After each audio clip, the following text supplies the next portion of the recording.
So a few months ago, I did my first French workshop on social media and social justice, and it was really, really cool. And so the icebreaker for the workshop was to ask participants to share their average screen time and their relationship with social media. One of the teenage girls who were there shared that she had gone through difficult times and that social media clearly did not help her. She said that it felt like she was only recommended depressing stuff, and it made her situation even worse. To be honest, all participants, no matter their age, said that too much time spent on social media led to problems of anxiety, FOMO, self-hatred, loss of confidence, or forgetfulness, which is definitely true for me. On the other hand, I see more and more videos of people sharing how they quit social media and how good it makes them feel. These days, sharing a low screen time or staying away from social media for days, weeks, or months is a real flex. Actually, participants to the workshop who had a low screen time were immediately praised by all the other participants, so they were seen as morally better.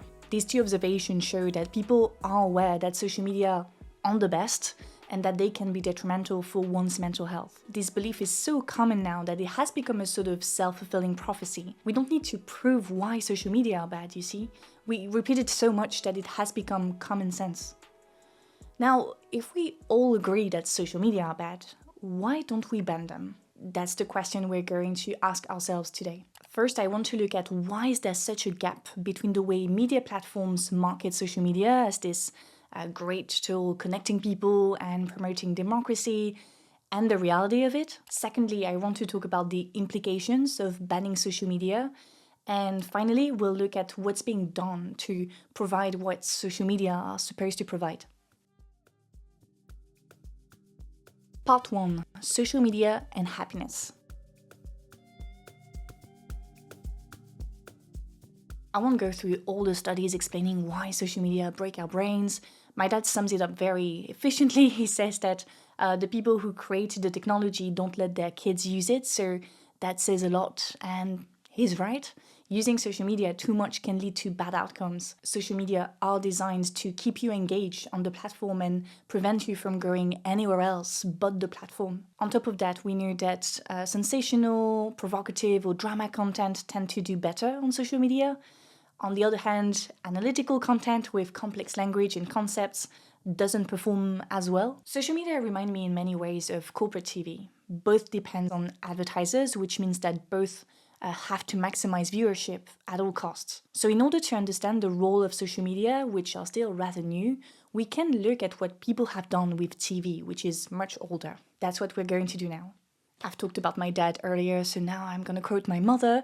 But yeah, when we were young, me and my sister, my mom often told us that corporate TV was meant to numb our brains, to then sell us junk food or, I don't know. Actually, she was directly quoting Patrick Lelay, former CEO of TF1, the most watched TV channel in France, who said in 2004, quote, "We sell available human brain capacity to Coca-Cola," end of the quote. The introduction of advertisement on TV started in Europe in the 1970s. Previously, radio and TV were owned and run by the state. In Italy, for example, only state TV was distributed nationally. That measure allowed officials to have control over the circulation of information and kept advertisers away from TV. Locally, people could create their private TV channels with ads, but only locally. That's what the then future Prime Minister Berlusconi, a property developer, did. But he didn't stop there. He did a very smart thing, actually. He created a bunch of regional private channels with advertisements that aired the same program at the same time.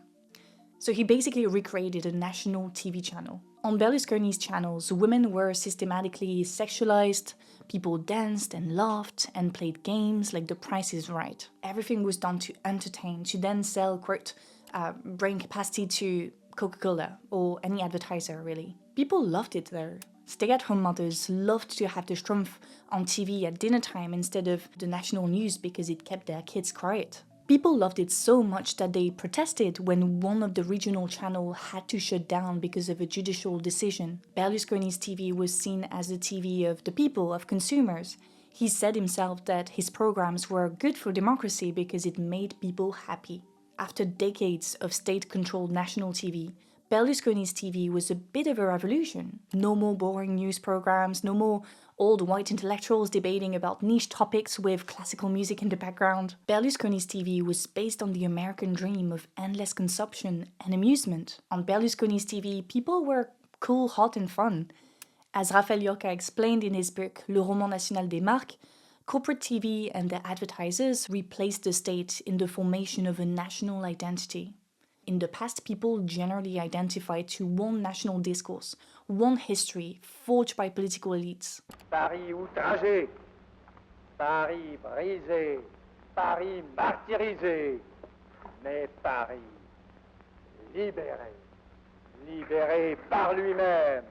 Since the 1970s, though, ads and consumer programs have forged a new national identity, one based on individual empowerment through consumption.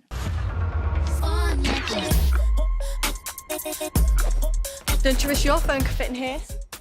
The Italian case is such a good example of that replacement, since Berlusconi, the corporate media guy, became the Prime Minister of Italy. Over the years, he managed to forge the image of the patriotic consumer through his ownership of the AC Milan, that's for the patriotic side, and through his TV channels, that's for the consumer side. He was the man of the people, a representation of Italian consumer society. We're in the 2020s now, the neoliberalization, oh my god. I will never be able to pronounce this word. The neoliberalization of Western societies started more than 4 decades ago. We've witnessed the monopolization of TV and radio by billionaires who certainly influence the editorial lines of their media. I'm not saying that they are in the head of every single journalist or show host, but they put direct or indirect pressure on boards. The suspicion around how media tycoons might influence media production grows, so the idea that corporate TV is representative of the people, aka democratic, isn't as consensual as it might have been in the 1970s.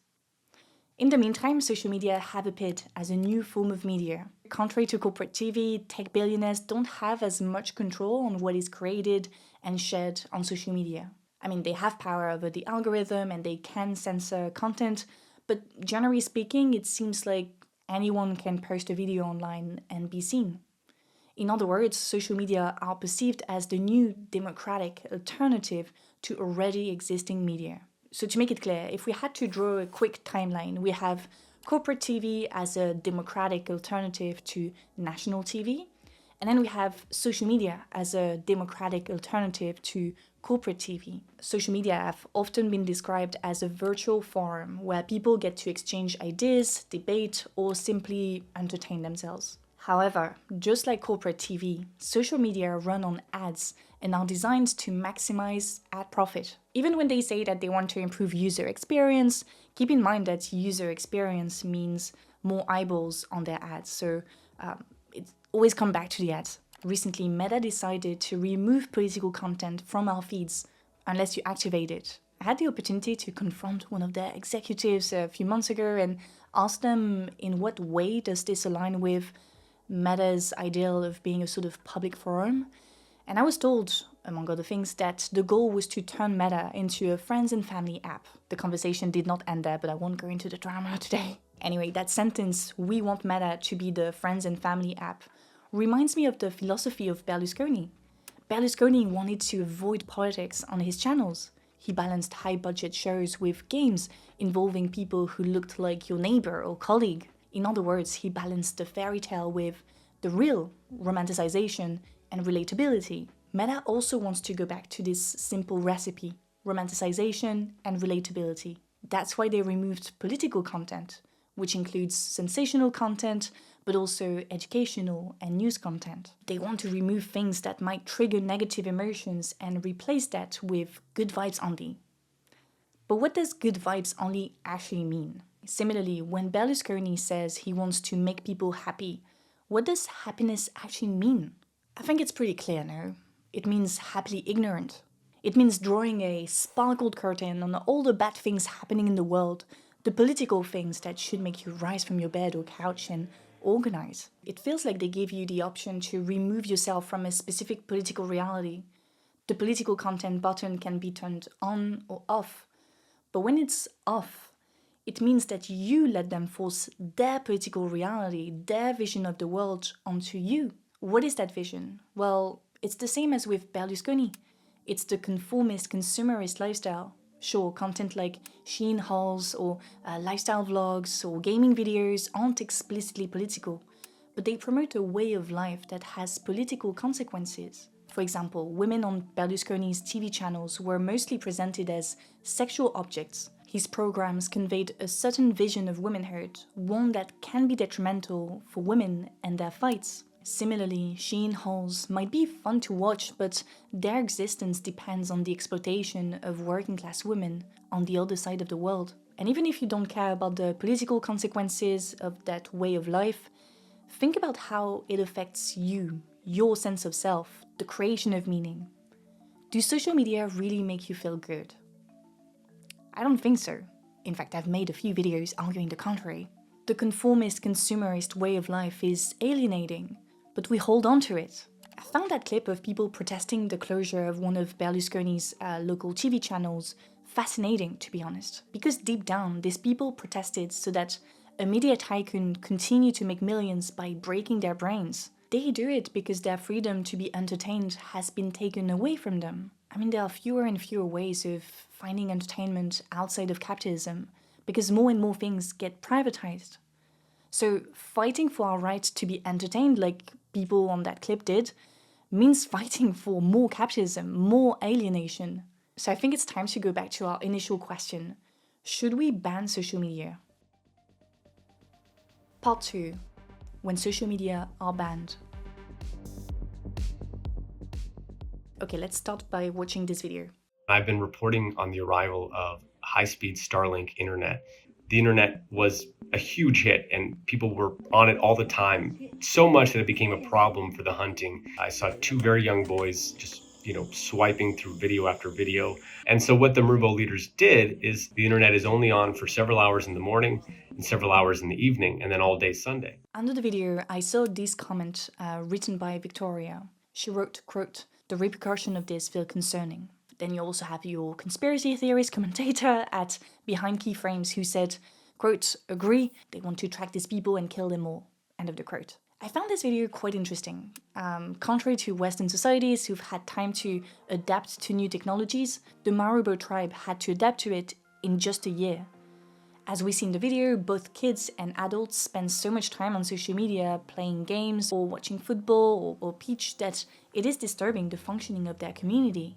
The message of the video is pretty clear. Social media are not only bad for one's mental health, they are also dangerous. The video is super effective at delivering this message because the roles are very clearly distributed. The Marubo represent tradition, authenticity, whereas phones represent modern anxieties around technology, a fear that they could lead to societal collapse. The small size of the Marubo tribe makes their potential disappearance easier to imagine, but the viewer can automatically draw parallels between the Marubo and Western societies. I'm not surprised that Victoria's comment was top comment. It reflects the anxieties of someone who probably lives in the global north, so someone who's developed a lot of fair skepticism towards social media. This video is similar to other sensational videos of babies who can't turn a page of a book, kids scrolling in their sleep, teenagers having to check their phones all the time, or adults getting into car accidents because of Pokemon Go. They reflect legitimate concerns about the impact of social media on people and society. That was my part 1. But the fact that they are sensational means that they primarily trigger a strong emotional response, fear. Fear can be paralyzing and counterproductive. As soon as someone introduces fear in a conversation, emotions can take over and facts can be overlooked. Demagogues know this very, very well. They repeat the same scary things all the time until you start to believe in it. And once they get you, they know they can move to the next step and have your fear-driven support. We've seen it during COVID, we've seen it in France 10 years ago with the series of terrorist attacks. When people are fearful, they are more likely to give up on certain liberties or accept authoritarian measures. Actually, I think the idea to make this video came to me when I saw that Jordan Bardella, the new star of the French far-right, announced that if the National Rally won the parliamentary elections, he would prohibit smartphones in schools. The far-right is known for its demagogic measures, agitating people's fears, and the measure on smartphone is for me a good example of that. It taps into the suspicion and fear people have towards social media to restrict the liberties of a group of people. So you see the process here. First, we have something rather new. Then someone introduces fear around that rather new thing. Then people start to fear the thing. And then those who control the fear narrative can respond to it with restrictive measures. The TikTok ban in the US is another good example of this. Establishment politicians explained that TikTok could be a Chinese propaganda tool. In other places around the world, officials go as far as shutting down social media altogether. In New Caledonia, Macron shut down the internet to prevent rebels from organizing the resistance. He also threatened to block social media during the protest following the murder of Nael by a police officer for the same reasons. During what is called the Arab Spring, Egypt and Tunisia also shut down the internet. Same with Indonesia in 2019 during the riots in Papua. India did the same thing with Kashmir the same year. Algeria does the same thing during the end of the year exams. Russia does that as well to facilitate state propaganda. Turkey did the same thing with the Gezi Park protest, and in many other occasions, to be honest. Same in Bangladesh with the student protests turning into a mass movement. This is happening right now. They started as peaceful protests against the reintroduction of quotas for all government jobs, meaning that 30% of those jobs would go to descendants of those who fought in the 1971 War of Independence. Students didn't like that because they are already struggling financially and unemployment is high, so the reintroduction of quotas means fewer chances of landing a stable job. The government shut down the internet for 10 days, but they also used what UN Human Rights Chief Volker Turk qualified as horrific violence against the protesters. The list goes on. So, from what I see, people who choose to ban social media tend to do it for authoritarian purposes or to restrict civil liberties. It is precisely the freedom to communicate and organize that those governments target. They benefit from the belief that social media are a threat to nations' integrity to mitigate opposition. Opposition never fully disappears though. People protest when liberties are taken away from them. In times of shock, like when the state threatened to take away Berlusconi's local channel, people mobilized to keep their freedoms. Well, it's the same thing when social media gets shut down. That doesn't mean that social media are democratic, but they are perceived as more democratic than corporate TV, so losing that means losing a little bit of democracy. Okay, so far we've shown the gaps between what social media platforms claim to be and what they are in reality. An extension of corporate TV meant to promote the conformist, consumerist lifestyle. We said that the conformist, consumerist way of life doesn't necessarily make us happy, it rather alienates us. But we've also shown that banning social media might not be the answer because it ultimately takes away some of our freedom to communicate and be entertained. Those who ban social media tend to do it to serve an authoritarian agenda. So, is there a way out of this? At the moment, not really. I mean, you probably saw an ad before watching this video, and it's likely that I have a sponsored segment at the end of it, so yeah. My criticism exists in the context of what I criticize. I'm an anti-capitalist on a capitalist platform. And I could say something like, you gotta survive in that system, but I never really resonated with that excuse. If I wasn't on YouTube, I would probably be an English teacher, an ornithologist, or a tennis instructor. I've always prioritized what I love over money. That's why I quit law to do English studies, aka unemployment studies. But yeah, I'm very lucky that now I'm in a position where I do something I'm passionate about and I'm financially comfortable. The reason why I'm here though is because that's where people are.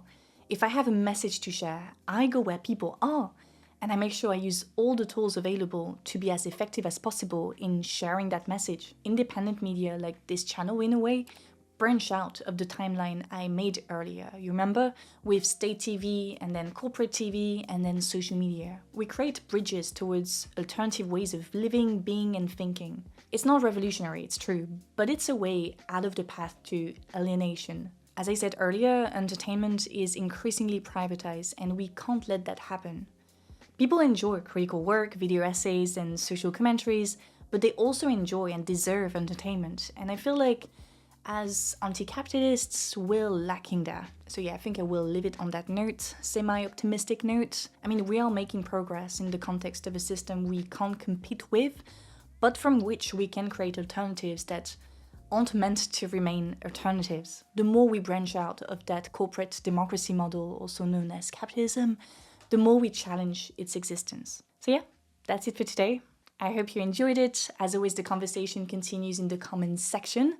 Don't forget to like, to subscribe if it's not already done. I would like to thank my patrons for their support, and a special thank to top tier patrons Nyop Nguyen, Patrick Button, Devish Mohan Mina, Dominic Dalek, Yelan Huang, B Parenthesis, Nick, Tinfoil Pancakes, Trogda the Burninator, Brandon, James, Ojwal, Pablo, Patrick, Boris, Ria, Ivan, Koriji, Toki, Lenny, Kodrina, Tristan, Patricia, Christopher, Ian, Donage, Alex, Manuel, Christopher France, and Perry. And thank you to the other ones who prefer to stay anonymous. Finally, thank you to our sponsor, Squarespace. I said it earlier, you gotta survive in that system, you know. Squarespace is an all-in-one platform to grow your presence online. They give you a bunch of tools to create your ideal websites. So this is mine so far, Alice Capelle. I use it as a platform to kind of show all the work that I do on YouTube, my contributions, but also my book. I also added all my social media accounts. You also have analytical tools. You can run effective email campaigns. On their website, you can also get advice from professionals on how to build your website, etc. So many things you can do. So if you're interested in it, if you want to try it out, then go to squarespace.com to get a free trial. And once you're ready to go public, then you can go to squarespace.com/AliceCapelle to get 10% off your first purchase of a website or domain. No, but realistically, I need to pay myself and my team, okay? Thank you, Squarespace, for sponsoring the video. And yeah, I'll see you very soon. Salut!